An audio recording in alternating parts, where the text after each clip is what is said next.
Welcome to the Unfiltered Path podcast, where we explore life's journey without the constraints of filters. In a world saturated with highlight reels, we dive deep into the true essence of individual experiences, offering listeners an uncensored glimpse into the triumphs, the struggles, and transformative moments that define us. Our mission is to provide hope, inspire resilience, and remind you that every path, no matter how windy or rocky, can lead to growth and enlightenment. Join us as we navigate the uncharted territories of truth and to be moved, be inspired, and discover that you're not alone on this unfiltered journey of life.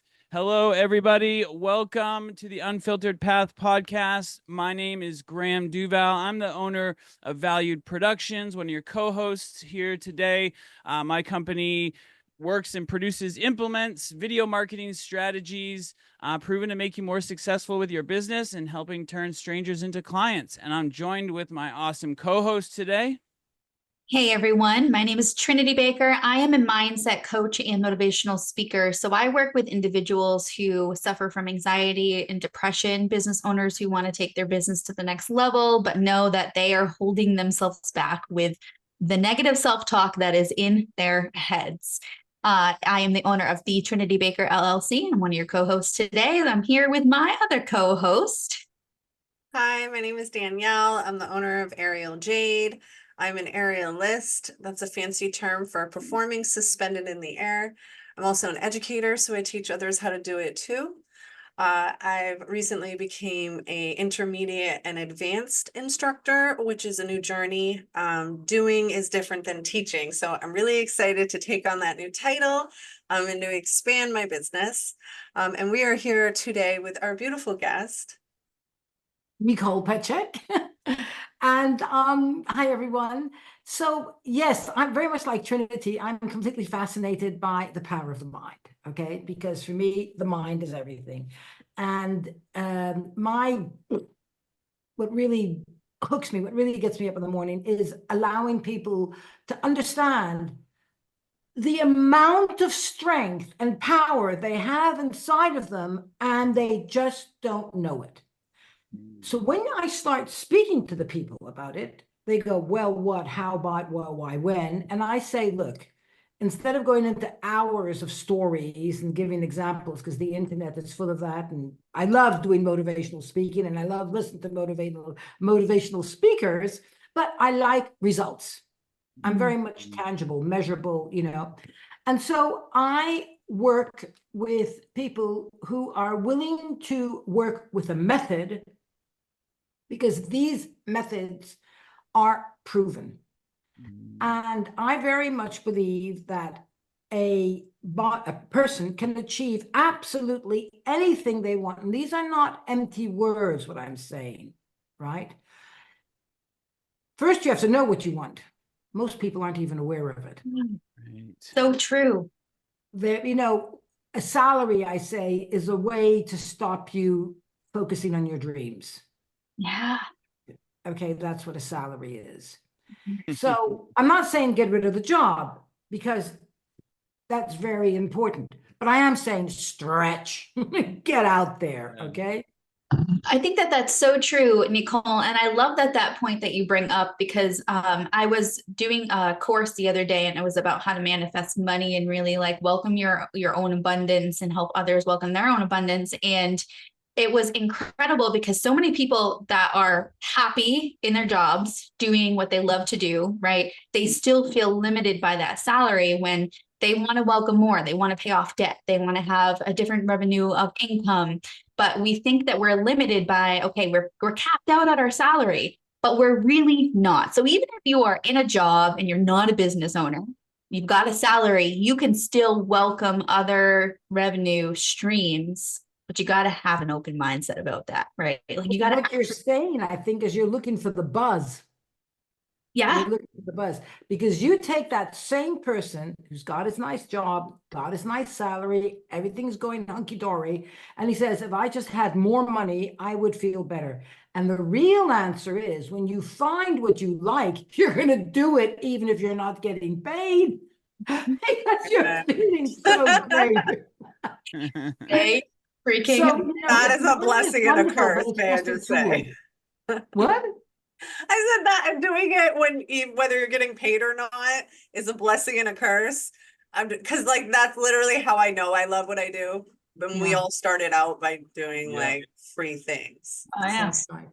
Oh yeah. All We started the do same. live in, and we do live in a world where, and everything's energy. Money is energy. Guess what? You know what the first word of money is? Currency. Hello, currency, current, electricity. Get it? Come on. That's what Energy. it is. I love it. Energy. Absolutely. Oh my goodness. Nicole, can you tell our listeners a little bit about your journey and why you are so passionate and how you got here as a coach? Yeah. First of all, I really started my life at the age of about 49, 50. Okay, I'm 72 today, right? And I consider myself a teenager because I had a great life until I was 49, 50. I'm not complaining.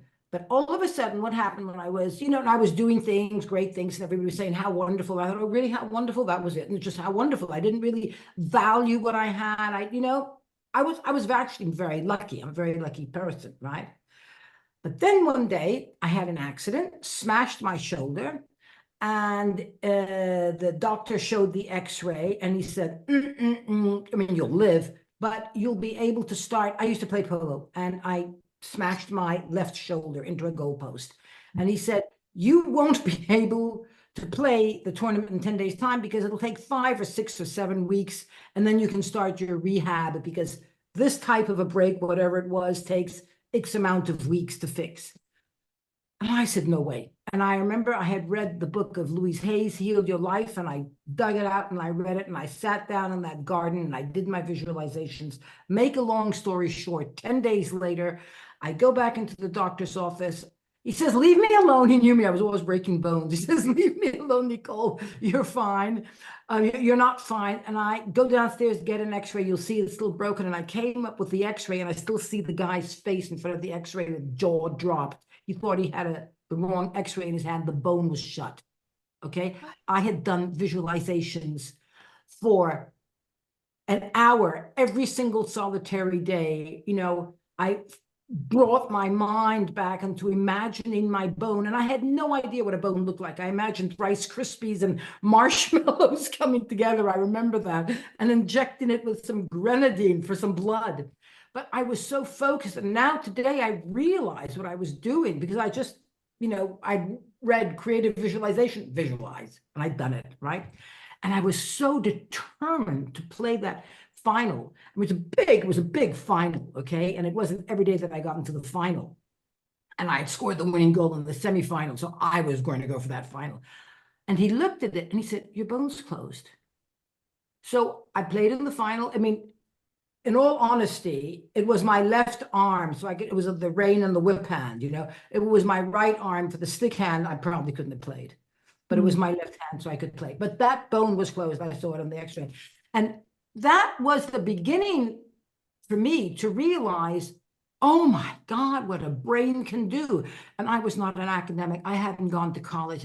I got married when I was 20. I was so totally uninterested in studies. It's not even funny. Okay. And all of a sudden I realized, oh my God. And I really was Mrs. Typical mom at home, had a great life, no particular interest in life, sort of went from event to event, having a great time. I was very lucky, but that was about it. And when I realized that my brain could create by visualizing what I was feeling, and I started to realize that, my God, nothing's, I'm just limited by my thought. Nothing is out of bounds. And I had to communicate that to everybody. I mean, I was like a train on fire. I just had to tell everybody in the street where I didn't have a degree. And so my passion caught up with my friends, right? And this was like 25 years ago. And so my friend said, what, tell me this, how can I get the boyfriend back? How can I get the house? Small things, okay, right? And then I remember that I had, through some friends, one of them had brought me, and I can't remember if it was a boyfriend or uncle or something, and it was a businessman. It was a big shop businessman, okay? And I was sort of working with him, and I was so excited seeing that. And my cousin was very smart, said, Nicole, he was in America, I was living in Europe. He said, Nicole, you're working with Americans, they sue. I said, what do you mean they sue? He says, yes, if you tell him the wrong thing and you're sort of coaching him and you're getting paid and it goes bad, he'll sue you. And I go, what? And I said, oh, I'll go get an insurance. And so the insurance said, but you don't have a degree. And I said, a degree? I didn't even start college. I still remember. I had to go find a university. No university would accept me because I didn't have the baccalaureate, which is sort of, right? So I said, I've got to find, and it was crazy in England in those days. This was like 2000 and I don't know, can't remember, 4 or 5 or 6 or something. You needed a license to be insured to walk a dog. You needed a license. You could not be insured to be a dog walker if you didn't have a license. But to coach people, you didn't need a license. So the government said, whoa. And they had hired, or they had mandated, a very big coaching company called the Coaching Academy to actually prepare coaching programs that were at such a level that they were so professional that they could be in, the government could accept that. And so I went to them and I said, you've got to coach me. And they said, but you're too old. I said, what do you mean I'm too old? They said, our students are 20 years old. I said, so does it say anything in your instruction book that I have to be 20? And they said, no. I said, good, so coach me. And I had to learn how to learn. Yeah. That's a I thing. didn't know how to learn. That's the whole. It was crazy. It was fascinating. What took everybody else a year, maybe 2 years, a year and a half, took me about 4 years to get my degrees. I had to learn how to learn. And then finally I got my little, what do they call it? Not doctorate, PhD, not PhD. You had to write a thesis, okay?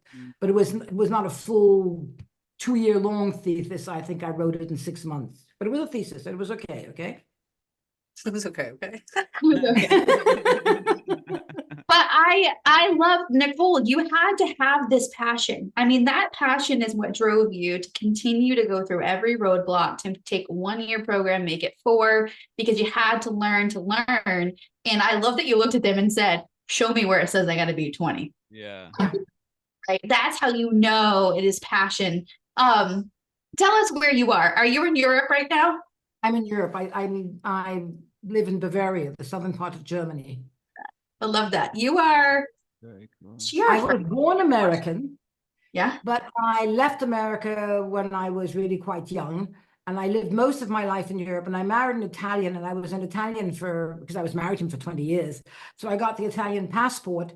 And that allows me to live in Europe as an Italian citizen. And then I gave up my American citizenship because, why the hassle? And I never go back. Once every 5 years, I go as a tourist to see my nephews and nieces, but that's it. Need my hamburgers. But the rest of the time, I live in Europe. But thanks to Zoom, look, I feel like if I know you. Right. Oh yeah. That's yes. so amazing. And before Zoom was Skype, when I lived in Argentina, Yeah. I used to work from Skype years ago, right? And then along comes Zoom. I mean, it's just so fabulous what technology offers us, right? Most So definitely. the world is really your oyster today. Yeah. I love And soon, the universe soon will be on Mars. I love the learn to learn. That is just such a powerful thing. And like, just coming from, and I'm coming from, speaking for myself, and I'm sure similar to Trinity and Danielle, like, especially working with clients, it's like sometimes that's the thing, is like working with them to get them to be able to help them with those results, is getting them to open heart. Yeah, I love that. As an instructor, I really try now a little more into it. I've built my confidence, and as long as they have confidence in me, I'm very vulnerable. I'm always like, if I don't know 100%, I'll say so, and then I'll follow up with an answer. And with the slightest kind of reservation, I'm quick to be like, let me triple double check. So it's interesting because a lot of times people will underestimate me because I'm so quick to be vulnerable in the learning position. And then they're like, whoa, like 6 months later. Yeah, there's so much like, for lack of a better term, like snake oil stuff out there right now that, like, you know, if you can be someone who says that, you know, like, well, I don't know the answer right off the top of my head right this second, but I most definitely will have that for you. Let me go double check or look at my resources or whatever, and I'll find it for you, or I'll help you. I'm here to just serve and help. That goes such a long way, because a lot of people will be like, oh yeah, and they'll just say something, and then next thing you know, they're like, what the heck is this? You know what I mean? But I think it's so important that we have to do, and like, you know, what you're doing, you know, up in those trapezes up there, that's not a joke, right? So if you get it wrong and you're not attached, well, right? So if you're still on the ground and you're telling people what to do, is that you got it right. Right. Mhm. Yeah. It's one thing to be up there and doing it, but you have your students have to have a trust when they're there and you're down there, that you know what the hell you're doing. Yeah, I And make them trust themselves first, and then I let them do bigger things, because it's really not about trusting me. It's just, well, it is. Absolutely. But then eventually to actually get people where height plays a danger, because I get people pretty low for a while. Once height becomes a danger, it's really about, do they trust themselves? It's about doing it. Yes. Yeah. It's Well, about yeah. doing Showing it. up and failing is literally how you Has any one of you ever gone to the Tony Robbins, you know, shows where he makes you walk in the colds and the hot coals? yeah. Oh yeah. Right? Yeah. Okay. I did it. He makes thousands of people do it. Now, he doesn't inject them with some kind of a believe me drug, right? Okay. People are willing to open up to a method that's been proven to work. Mhm. The majority of people are. The majority of people are, right? They're just saying, waiting, show me how. Yep. Show me how. I think the majority of the people are, show me how. They might not know how, but show me how. And you know what they say, when the student is ready, the teacher is there. Mm-hmm. So true. It really is. I That love is that. true. Just doing it, you know. I was doing a presentation recently, and like one of the things I run into with that is like the whole imposter syndrome a lot, with people showing up on video and stuff. And it's like, you know, when I first started, my videos were not very good, but it just doing it, by the time you've posted 100 videos and just doing it, you're improving every little bit every single time. That, you know, by the 100th one, it's so much better. You just got to start somewhere. I started a marketing course about a year ago because I'm stuck here in Germany and I don't really speak German, and I speak English and French, and my clients are international. And I had to learn how to sell, because it's not with the local people that I can communicate in German, right? So I took a marketing course, and I knew how to write emails, and I knew how to do Zoom, and I knew how to do Skype. Basta. And they said, you want to sell? Learn videos. I said, what? Mm-hmm. I had to learn the TikTok. I've now got over 1,000 followers. I had to learn Instagram. What? I've got followers. I had to learn. I didn't even understand the language of the teacher. Mm-hmm. You said you're going to get it in 3 months. Well, that was taking into the fact that I didn't even know what the word podcast meant. Okay. I didn't know what the word, I'm serious. I believe it. When he said post it, I said, where? I didn't even know what he meant. Go to the post office. Nicole, I love you so much. This is why I wanted you on the podcast, because I think that you know, the Unfiltered Path podcast is all about giving hope to those who are in a place and need to hear the message that you need to push forward. Like Bram is saying, you need to just do. And what I love about you is that you are willing to just do. And at 72 years old, you're still ready to just do. And I think I'm just starting. I can't wait to get out there and do more. There's so much today to do. It's fabulous. After I met you, and I was like, oh my gosh, your energy is so contagious. I just love it. And I watch all of your videos. I love your videos. Your videos give me and people say that to me. So it's nice to have someone else that I can Yes, thank you. get energy and motivation from. And so I hope our listeners are hearing this clear message that it doesn't matter what age you are, what language you speak, what situation you're in, what challenge you're faced. If you are passionate about something and you have a desire, go do it. One step I at a would even take what you're saying, Trinity, one step further. I say for the people who find something that they're passionate about, it's easy because you just go with the flow, right?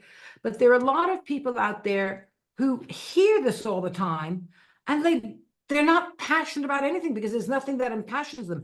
And this is for those people that I would like to say that everybody has a trigger inside of them that's going to be passionate. Take the time, look at different podcasts, go to different shows. I mean, YouTube is a minefield today of inspiration. It might be sailing, it might be tennis, it might be planting seeds, it might be going to the moon. I don't care what it is, right? Find something. And if you say, oh, this was interesting, don't just leave it. Now you have to develop the vocabulary. Mm. And that's where you start kicking in with the intentionality. You're not passionate about going to Mars yet, okay? Right? You're not passionate about it, but it's curious. So now start reading and listening and whatever it is that you have to do. And after a few months, you will know more and you will meet other people who have other points of view. And then you will start to get into conversations that are, I said that, you said that, I'm right, you're wrong.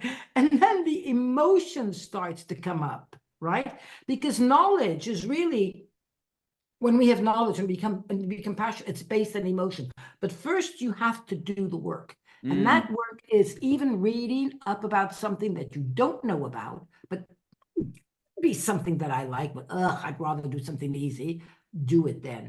You have to work at a passion.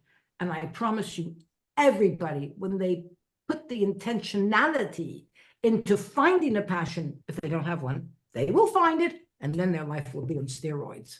I love the idea of the vocabulary. I was having a meeting with someone the other day, and like still on this whole idea of like your mind creating your reality and everything, and like the vocabulary, and when you can put words to something, like you said, and it allows you to then identify, which you can then put that emotion, like you said, behind it, which then creates whatever is happening. But it is true, like when you can define or put some sort of words to it, it helps create the visualization. Yeah, you're putting the intentionality so that you never use the word anymore. I'm bored. Mm-hmm.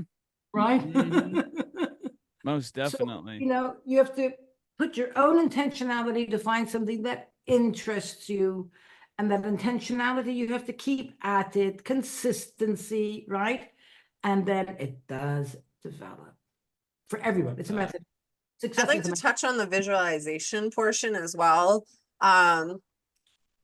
You talked about that being like the primary source of what gave you the belief system to believe in, visualization, law of attraction, the power of the mind, etc. I'm so familiar with that part of life that last night we were choreographing a routine that I have to make. I've had very little time for a balloon festival, and it's a pretty big crowd, so I'm really nervous. A balloon festival. Yeah, so they just have a lot of hot air balloons, and I'm going to be performing there.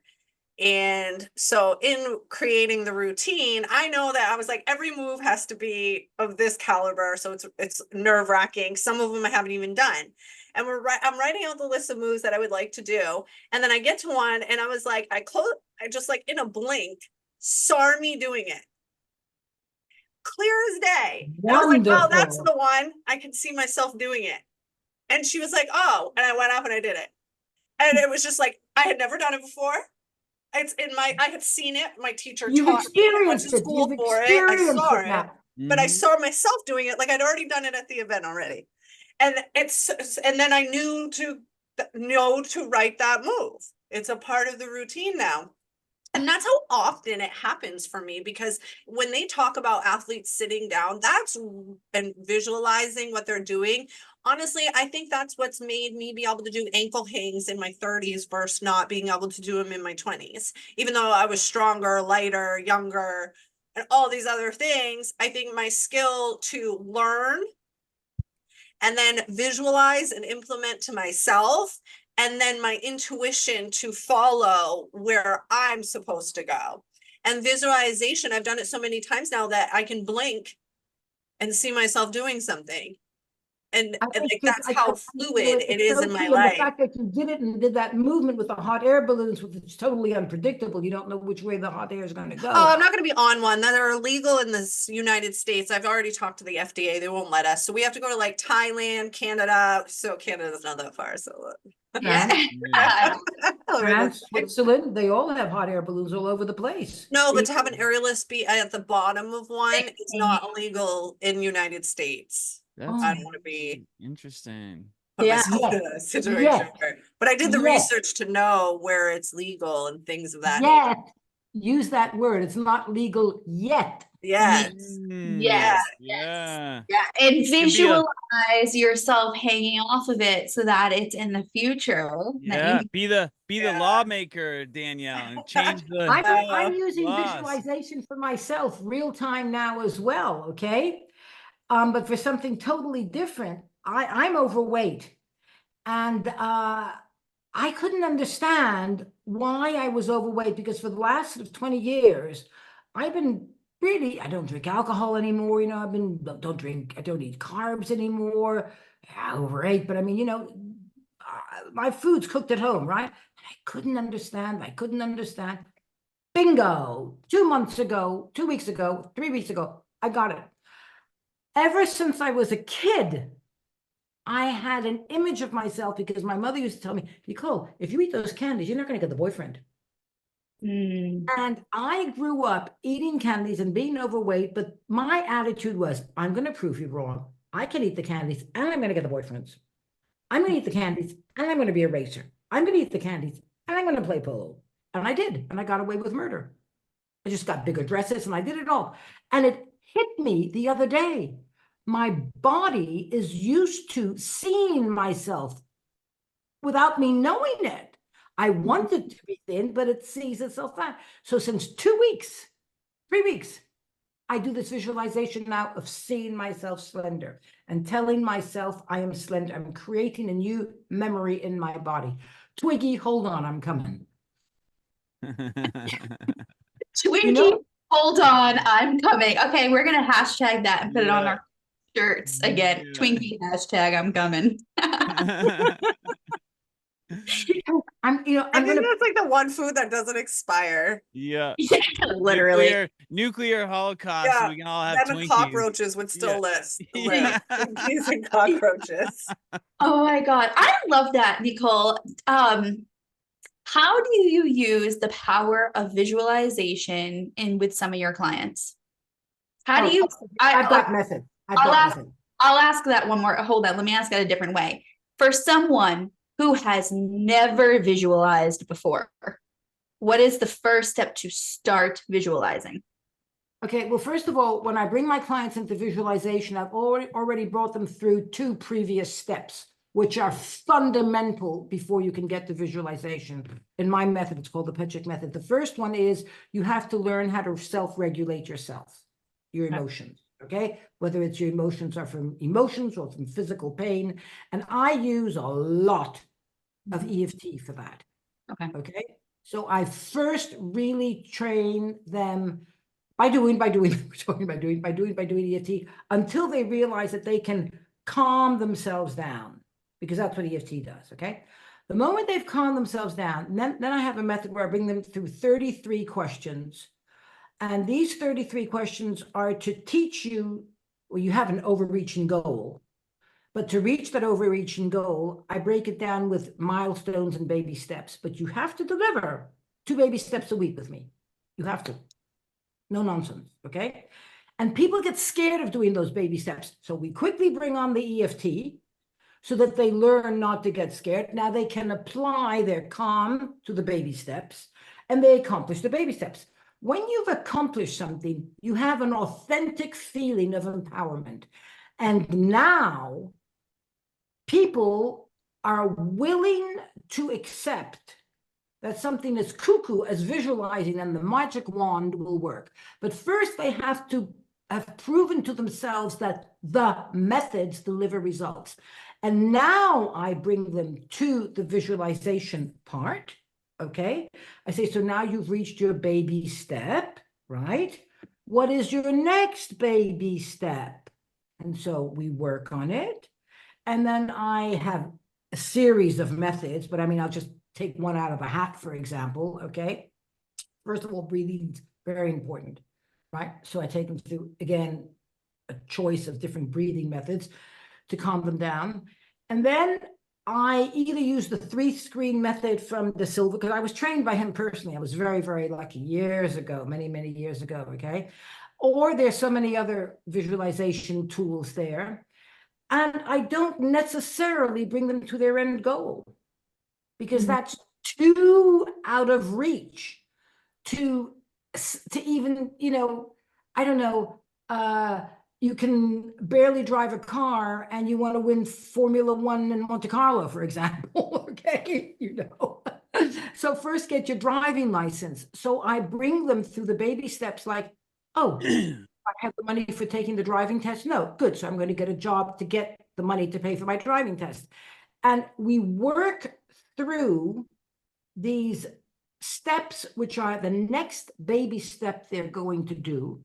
And then when they do their next baby step in 2 days' time, they realize that the actual doing of it, like happened to you, okay, was so much easier because the reticular activating system had actually gotten used to it. So when they go out there, they've rehearsed it and the actual doing is easier. And now they're willing to do it again and do the next baby step. And bit by bit, they are training their brain to set an intention of what has not yet happened, but in such small doses that they can actually create what they're going to say or do or be. And as they get used to it, literally as they get used to it, then they can start to propel themselves because they trust it. They trust the methods. They trust the methods of opening up. They trust the methods of allowing what they see, which is the pineal gland, right? That's actually, it's not scientific, but they're feeling it. Oh, like you did, like you said before, an image came to you, right? You said that before, didn't you, right? And so you trusted it. But if you weren't used to it, you wouldn't have trusted it. You said, oh, that's crazy nonsense. You would put it aside. So you first have to build up your trust in that the method of visualization works. Then you start to trust yourself that the images you get, which are really your intuition, okay, quite different from instinct, that you can go with it even if you haven't done it before, and you start to discover, not create, you start to discover what you felt and saw. And then it's a process, and then it starts to come, right? So I just don't, I mean, of course, when I do workshops, you do visualization exercises, you know, in the period of the workshop. But for really to work, a person needs these 3 pillars to live a fulfilled life. Self-regulate yourself. Learn how to think out of the box. You have to, because otherwise you just keep on thinking the way you are and you're not going to get anywhere, right? So you have to learn how to think out of the box. And I've got 33 questions. And then you have to learn how to visualize, knowing that you are rehearsing what has not happened yet, but what you have chosen to happen. And you blend that with intuition and you're off to the races. I love that you have a method that shows people it works. You build that faith and trust that it works, right? And then you take it to the bigger levels of what is that big goal that you want? Let's break it down, because there's so many people that like, I want to be out of debt. but then they get so overwhelmed because their salary is nowhere near what they're going to need to be able to pay off all of this debt. They know they can't work more, but then you break it down in baby steps for them. It makes them so much more realistic to even be able to achieve. And then you build that confidence and trust in themselves that they can achieve. Well, they build it in themselves by doing it. Love that. I love that. I just guide them through a method, but they, it's not any different. You take a 2-year-old who's just starting to walk, right? And he wants his mother or father next to him, but you let go of them and he'll start to walk. And next thing you know, he starts to run. Next thing you know, he's kicking the ball, he's climbing a tree and gone. So, because we have to do it. We have to do it. It's the doing. Nike got it right. Just do it. Do it. Just do it. Right. Oh, I love that so much. I love that so much. That's really like a core of what we all do, right? You take someone who's never used video before. Graham is going to show them how to just start doing it. And then they build their confidence that, hey, I really can create really epic videos that are successful in achieving the goal that I want to achieve with them. Danielle, the first thing you do is you teach people how to even get up and use one of the instruments, right? Yeah, what I was going to say is my athleticism requires forearm strength, and the wrist strength, which is the most overworked and underworked out area of the body. So essentially I spend months of intentional training to build their confidence and their hand grip. Mm-hmm. A lot of times I'll see signs that they're physically capable right away, but it's literally making sure they know they're capable for that additional time. So it's intentional how your your visual skills are, for like the forearm muscle. if you see yourself falling off the lyra, that's not going to build the confidence. That's why I almost don't teach with a crash. I'll teach with good small mat, something, to give safety and comfort. But some of the base fundamental moves I teach, no mat, you don't flop, trust yourself, or we're not even going to that. I don't let people see themselves falling ever. And then when they do, it's a good fall. So everyone feels like it's as cool as the move is being able to kind of fall well, is a thing. But I don't it's interesting because I didn't know I did it on purpose, but I don't let people know what that feeling is like very often. Love that. Not even in fun. When I hear you speak, you're so right, because when I rode my bicycle for the first time, I didn't have a crash helmet, knee pads, arm pads. And when I see these children today, they're 3 years old, 4 years old. I mean, I think they're going to war. They've got a helmet, a crash helmet, an elbow helmet, a jaw helmet, a knee helmet. I mean, if those children, you take their things away from them, they're trembling. Do I dare walk out the front door? And so I don't think it's good at all. You fall down, you break your knee, well, you scrape it, stand up again, right? That's what gives you the confidence. Yeah, so true. So true. You callous over a little bit and it builds more of that strength. I know for myself, I play the drums, and if I don't play for a long time and then I go play again, I get a little bit of blisters on my fingers, but I play every single day. And so now it doesn't happen. But, if I go months without playing and then go play for 3 hours at a show, I'll have some blisters on my fingers. You know what I mean? That's a great example. It's the same exact. My calluses are gnarly, guys. You can't even. That's a ring. That's a ring. I wondered what was. Oh no, it's my left hand. I mean my right hand. But look, the calluses are huge. You can't really see it because I got some lighting happening for me, but they're like little mats. So I'm always like, do you think my hands are sexy?